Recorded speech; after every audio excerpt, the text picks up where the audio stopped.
propose, c'est quelle heure comme dirait l'autre, 10h15, bon. Je vous propose qu'on regarde un peu, mon président il est toujours pas là, hein. Qu'on regarde un peu notre revue de presse, et puis si vous voulez bien, il y a Lionel qui écoute d'une oreille, donc juste tu te souviens que toi t'es requis le 25 mars et le 15 avril, puisque tu es un peu notre grand gourou exosquelette. Alors, bon, alors encore une fois, c'est loin d'être exhaustif, hein, on choisit les trucs et on tourne là. Juste quelques points à la fois, déjà si vous voulez bien sur à la fois le projet de loi et tout ce qui tourne autour, notamment avec des réactions qui sont des réactions politiques, ça alimentera peut-être notre discussion tout à l'heure. Et donc, parce que ça pourrait être bien qu'on ait cette discussion là-dessus. Donc sur la santé au travail, vous avez vu, ça y est, le truc est passé, procédure accélérée, ça s'est terminé le 17 ou 18 février, et donc le projet de loi est adopté, il portera le nom, alors c'est là où il y a maintenant, il y a un double nom, enfin triple nom, Charlotte Parmentier-Lecoq, mais aussi Carole Grandjean, qui est là-dessus, et donc le truc à y porter maintenant est devenu un projet porté par l'AREM, avec quelque chose qui a fait, une appellation qui a fait un peu gloser dans les familles, et qui était de dire que la démocratie sociale de l'ANI était en train de revenir, la démocratie politique qui a fait pas que des heureux. Alors, donc un peu de presse là-dessus, donc et une chose qui est très intéressante, on aura peut-être en discuter avec vous tout à l'heure si vous voulez bien, c'est sur les attitudes des grands partenaires et des grands partenaires sociaux sur ce fameux ANI, et de revenir et de remettre à la limite, certes c'est ok d'avoir une traduction parlementaire et j'allais dire légale de l'ANI, mais je veux dire que les deux d'un certain côté, le patronat, mais on a à ma connaissance un peu les mêmes options du côté syndical, c'est d'avoir comme socle évident non pas la loi mais l'ANI en tant que telle. Bon, réactions diverses, là, je vous montre, on en avait vu pas mal déjà la fois dernière, mais là sur le fait que voilà, la loi n'est pas suffisante, ne serait pas suffisante au vu de ceux qui s'occupent plus particulièrement de handicap. Et puis il y a une très très longue tribune que vous avez peut-être vue qui est sortie le jour globalement du vote, et qui est 700 médecins du travail, soit 15% de l'effectif de la profession, qui ont écrit aux députés pour dire en gros qu'ils n'étaient pas complètement d'accord avec le système, donc avec des trucs qui étaient finalement quand même sur les fondamentaux de la loi, et qui sont le rapprochement, encore une fois, santé globale, santé travail, le rapprochement qui est une déclinaison mais qui n'est pas complètement dedans, et qui est, ou au contraire complètement dedans, avec l'appel aux médecins de ville, et puis un certain nombre de choses qui sont jugées diverses. Bon. De ce côté-là, alors bien sûr, il y a eu un truc, ayons confiance dans la médecine du travail, et puis les RH qui se centrent là-dessus. Voilà. Autre chose que je vous ai sorti, parce que je pense que ça c'est aussi quelque chose qu'il faudra qu'on regarde, il y a une étude qui est très bien faite, que vous aurez par ailleurs dans votre vaste espace avec les rapports particuliers, c'est l'étude, vous savez, la Confédération européenne des salariés et l'Institut du travail, qui sort une étude sur la santé au travail devant les tribunaux en Europe. Et donc c'est intéressant de regarder encore une fois le point de vue juridique qui est donné par ça. Et l'autre chose qui est aussi juridique, et qui est à mon avis une alerte, qui fait qu'il faut que nous on ait ça dans le scope, et qui est la question des produits chimiques, et notamment une attaque, et donc plus que ça un jugement de la Cour européenne de justice sur, c'est mais sur à propos de REACH, et donc qui pendant longtemps a été un canal, j'allais dire, non contesté, et qui commence à l'être maintenant. Donc ces questions-là, il faut quand même globalement qu'on les regarde. Et puis je vous ai mis aussi, parce que c'est intéressant pour regarder comment les autres font, donc notamment les Britanniques, et notamment ce que peut être, donc ça c'est aussi une question, l'impact de la pandémie sur la prise en compte de tout ça et l'organisation. Et donc on revient encore une fois sur la question santé globale, santé travail. Et puis un article qui était aussi intéressant, mais qui revient sur les approches, j'allais dire, méthodologiques de la sécurité. Jacques, j'en profite pendant que vous êtes là, est-ce que vous, peut-être on peut faire une forme de point là maintenant, en demandant à nos amis qui sont présents, peut-être ce qui... un peu leur réaction sur ce passage, donc je vais peut-être couper mon écran là si vous voulez bien, sur ce passage, on va pas afficher tout le monde, mais afficher les caméras actives, voilà, sur ce passage en procédure accélérée, ce qui a été ajouté, donc il y a eu 300 et quelques amendements, et la plupart de tous ceux qui ont été repris par... repris par le gouvernement, étaient essentiellement des propositions des deux rapporteurs et auteurs du précédent rapport, encore que les choses soient différentes. Et donc on en est là maintenant à l'interstice, si on peut dire. L'interstitiel étant, ça va passer, je ne l'ai pas encore vu programmé, la semaine dernière c'était pas encore programmé, le passage devant la commission des affaires sociales du Parlement, du Sénat, et ensuite l'audience générale au Sénat, avec de façon montante, on le verra un peu plus loin dans la revue de presse, et sinon vous avez dû le voir là aussi, le fait que, ce qu'on disait là, c'est que les partenaires sociaux, donc à côté, à la fois le MEDEF et les organisations syndicales, en tout cas les signataires, mettent en avant l'ANI et ont répondu, j'allais dire positivement, à une lettre de Roux de Bézieux qui proposait de reprendre complètement et de façon, j'allais dire, bipartite, sans qu'il y ait forcément un poids important de l'État, enfin du gouvernement et des autorités publiques là-dessus. Voilà, Jacques, vous voulez bien, maintenant à vous, peut-être lancer le débat et l'appeler de ce côté-là. Oui, pour lancer le débat, je dirais d'abord quel est le ressenti aujourd'hui, au moment où la loi est en débat. Je crois qu'il y a une opinion favorable au supplément d'implication qui a été marqué par l'ANI, supplément d'implication avec Salio de Cubo unique, les centres de santé au travail qui doivent aider à le rédiger, supplément d'implication d'entrepreneurs et salariés. Ça, c'est, je pense, saluer positivement, de même que saluer positivement la vision d'une proximité plus grande que par le passé, que c'était reconnu entre le travail et puis, je dirais, la santé civile. Voilà. Alors, comme ticket modérateur, il y a que la certification qui devrait harmoniser et élever le niveau de la prestation des centres de santé au travail.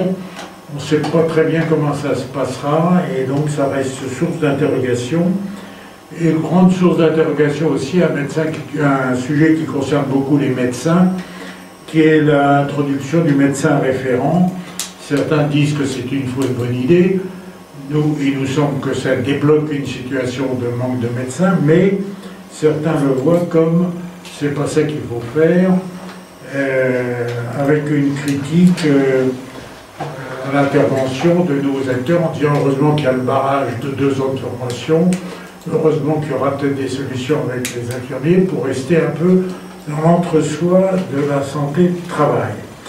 Et donc on voit apparaître partout qu'il y aura beaucoup de travail à la mise en œuvre, les règlements, et puis comment les centres de santé de travail vont-ils s'adapter. On commence à passer, si je puis dire, à l'étape suivante, comme si la loi était votée, et effectivement, le gros du travail reste à faire, quels règlements vont être mis en place, et comment les centres de santé au travail interentreprises en particulier vont-ils pouvoir s'adapter à une modification assez substantielle de leur contenu et de leurs tâches. Voilà, alors maintenant... Peut-être un peu vos réactions, là je vois par exemple Frédéric Parot, si peut-être vous pouvez prendre la parole, qui nous dit, Frédéric, je lis votre mot sur le chat, et puis si vous pouvez le commenter, les préventeurs de métiers dans les entreprises sont aussi alarmés de l'absence de leur rôle dans le projet de loi. Oui, pardon, parce que je bouge un peu beaucoup. Frédéric, vous voulez bien... Oui. Oui, je peux intervenir. Alors, je n'interviens qu'en mon nom propre, hein, pas du tout pour l'entreprise. Voilà. En fait, moi, en tant que préventeur, il y a déjà des textes. Il y a la personne désignée compétente pour la prévention, enfin qui conseille l'employeur, etc. Et toutes ces choses-là, en fait, ne vivent pas correctement. Et on s'étonne qu'un texte veuille oublie ce point quand même, parce que je dirais que si on veut être opérationnel dans l'entreprise, c'est quand même plus facile que si on est à l'extérieur de l'entreprise. La troisième branche, c'est plutôt bien là, sur l'employabilité et sur le maintien dans l'emploi. Ça, c'est plutôt pas mal, bien que ça parte d'une hypothèse assez paradoxale, qui serait que l'employeur ou l'entreprise doit absorber les gens qui ne sont pas sur le marché du travail. Donc là, il y a quand même quelque chose à se poser comme question, et surtout qui sous-entend que c'est le travail qui rend les gens inadaptés au travail. Donc oui, une partie, sans aucun doute, mais pas tous. Donc ça, c'est mon regard très personnel. Je m'étonne aussi que dans ce texte, il y ait des choses qui étaient déjà dans les textes. Et en fait, une ANI, c'est une démarche volontaire. Un texte de loi, c'est une contrainte, enfin, en tous les cas considérée par certains interlocuteurs, et on se demande en fait quelle est la valeur ajoutée de cette loi par rapport à l'ANI. Et encore une fois, c'est une position personnelle. Frédéric, est-ce que je peux vous interrompre juste sur un plan technique? Est-ce que ça vous embêterait de mettre au moins 30 secondes, si c'était possible, votre vidéo, pour qu'on puisse vous avoir et éventuellement capter l'écran? Pardon, je vous embête. Ben voilà, merci, ça c'est sympa. Voilà, ça c'est. Je l'avais mis, mais j'avais oublié. Non, mais c'est. Excusez-moi. C'est bien, et c'est. Voilà, donc. Voilà, je vous laisse continuer. Voilà, non, mais en fait, c'était les points principaux. Autant la troisième branche, je trouve qu'elle est utile, mais qu'elle part d'une idée peut-être erronée. La troisième branche sur le maintien dans l'emploi et l'employabilité, voilà. Encore une fois, on parle du tiers-temps, il y a quand même très longtemps que ça existe. La loi, elle tourne quand même énormément autour des services de santé au travail, donc on sait quand même qu'ils sont externes à l'entreprise pour la très grande majorité de la population qui travaille et des entreprises.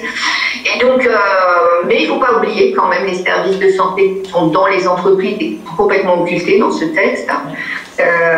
Et alors, à titre extrêmement personnel, je me demande quel est l'intérêt pour le salarié d'avoir une confusion entre le dossier médical à l'extérieur de l'entreprise et l'activité, et que le médecin du travail puisse avoir accès aux informations concernant l'état de santé externe à l'entreprise. Et l'inverse d'ailleurs, que le médecin traitant ait des informations potentielles sur les risques dans l'entreprise. Alors autant que le portrait utile pour un traitement, pour identifier les pathologies, mais on s'éloigne de la prévention primaire, on s'éloigne en fait de l'action dans l'entreprise pour réduire les risques de survenance de pathologies. Voilà. Ok, merci Frédéric pour tout ça. On reviendra, on a une position, je dirais, au CERF qui est un peu différente de la vôtre, voire assez radicalement sur justement la convergence santé-travail, santé, machin, et notamment sur les dossiers. On a eu pas mal de réunions là-dessus, donc on va pas revenir là, mais effectivement, nous, on est plutôt sur cette convergence, parce que la demande, en fait, des salariés et l'attente, c'est l'extrême porosité entre les deux. Annick Minondo, est-ce que, pardon de vous interpeller sans vous avoir demandé, j'allais dire, votre avis avant, Annie, est-ce que vous avez un commentaire à faire? Moi j'aurais 2-3 trucs à vous raconter parce que j'ai eu très longuement les négociatrices CFDT sur ce sujet. Allô Annie? Pas de bol, elle est plus là.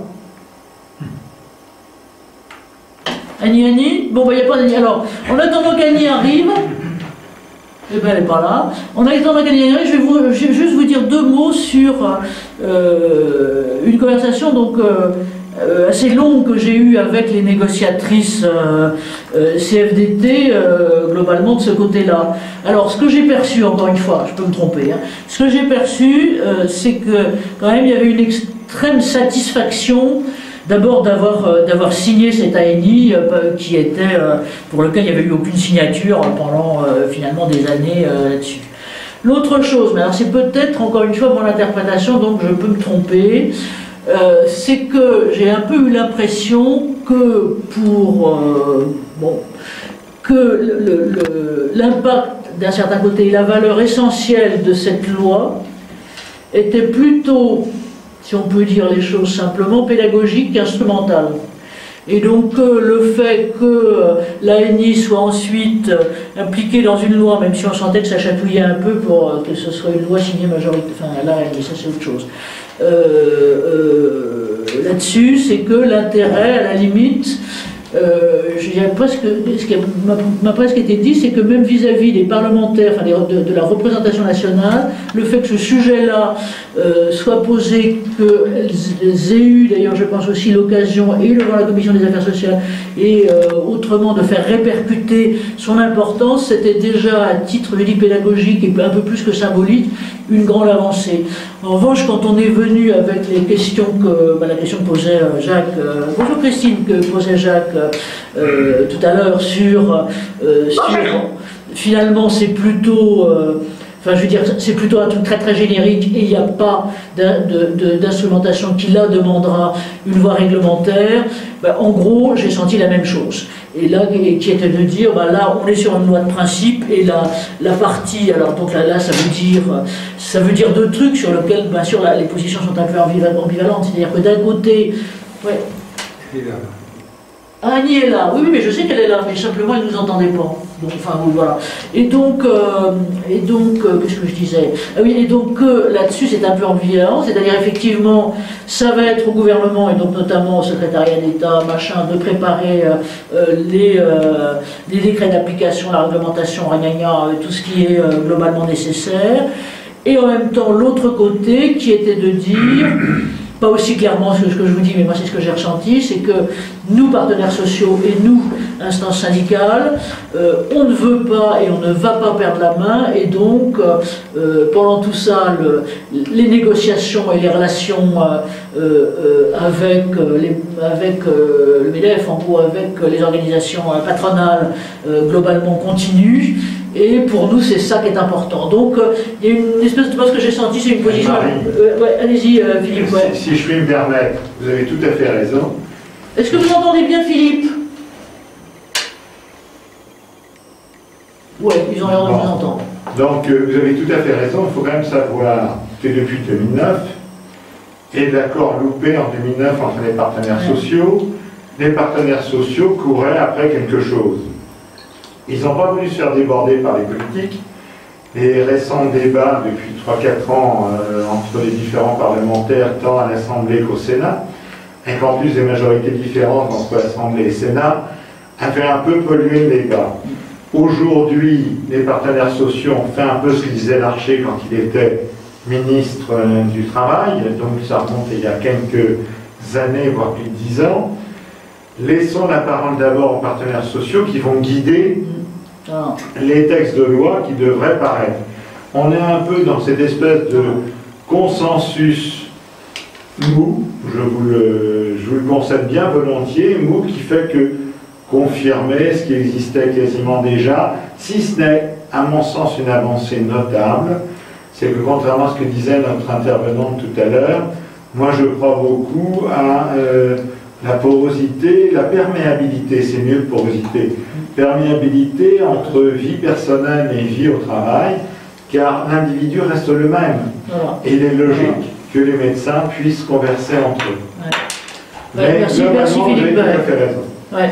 Donc voilà, on en est là. Alors je ne cache pas que nous, on a demandé montrer patte blanche et carte de visite point cornée, comme aurait dit mon arrière-grand-mère, pour prendre rendez-vous à la fois avec la commission affaires sociales du Sénat et quelques sénateurs, sénatrices d'ailleurs, sont essentiellement des femmes qui sont, bonjour Aurélie, qui sont globalement essentiellement là, notamment autour du schéma, rappelez-vous qu'on avait essayé d'expliciter, qui est de dire, bon maintenant, il y a le principe, ça c'est bien, mais il y a le comment on fait, on peut régler des choses bien sûr par le réglementaire, mais pas que, et notamment, oui, c'était l'idée d'assurer une forme de pérennité avec cette espèce de truc auquel on pensait de H3C, voilà, donc... voilà. Donc écoutez, merci à vous. Est-ce que Ben, je vais peut-être continuer sur mon truc, si vous Moi, voulez bien. je fais Ouais. écho à l'intervention de Frédéric tout à l'heure pour dire c'est exact que l'ANI ni la loi ne développent pas beaucoup le rôle des IRPP. Mais le rôle de prévention est quand même bien illustré par l'attention apportée aux documents uniques. En dehors de ça, c'est pas très développé, de même que n'est pas développé l'action qui se fait dans les services autonomes. Est-ce que c'est voulu ou pas, je ne sais pas, mais effectivement, les services autonomes sont un peu Ils sont gommés. gommés, oubliés, mais ça a peut-être été voulu par les partenaires sociaux eux-mêmes qui se disent, dans les grandes entreprises, on a une discussion majeure sur le sujet, donc bon, on s'en occupe nous-mêmes.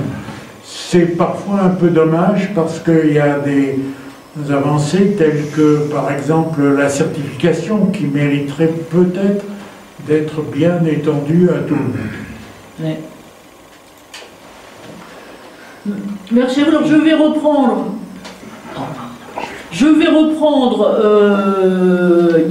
Ça y est, moi je me suis pas pourri dans mon truc, mais non ça va. Je vais reprendre, que personne ne sorte, je vais reprendre 3 minutes la revue de presse pour vous dire en gros ce que vous avez là-dedans. Bon, et là vous avez bien sûr énormément de choses sur l'impact Covid et notamment l'impact économique. Et ce qui est frappant, donc vous avez notamment tout un numéro de l'IRDES qui est très intéressant sur l'impact, sur les conséquences de la pandémie sur l'économie et sur l'économie française là-dessus, où apparemment on est un peu plus mal barré que les autres. Et donc, pas mal de choses, études de Refound globalement là-dessus, donc vous le regarderez. Moi ce qui m'a frappé autour de ça, c'est que bien sûr tout le monde est là-dessus, mais tout le monde est plutôt bien là-dessus, c'est-à-dire que ce qu'on va voir là maintenant dans les rapports, c'est-à-dire qui sont issus des grands secteurs, j'allais dire surtout international, à la fois l'Eurofound, aussi le World Economic Forum, l'ILO qui fait des choses absolument remarquables de ça, l'OIT, et puis bah, vous verrez mes éternels McKinsey, mais vraiment ce qui sort c'est tout à fait intelligent là-dessus. Voilà. Donc je vous propose que là, la revue de presse, vous finissiez peut-être de la feuilleter ensemble, tout seul, ou globalement comme vous voulez. Vous avez, alors je ne me souviens plus combien on a de pages, c'est 334 quand même, globalement cette fois-ci. Et puis,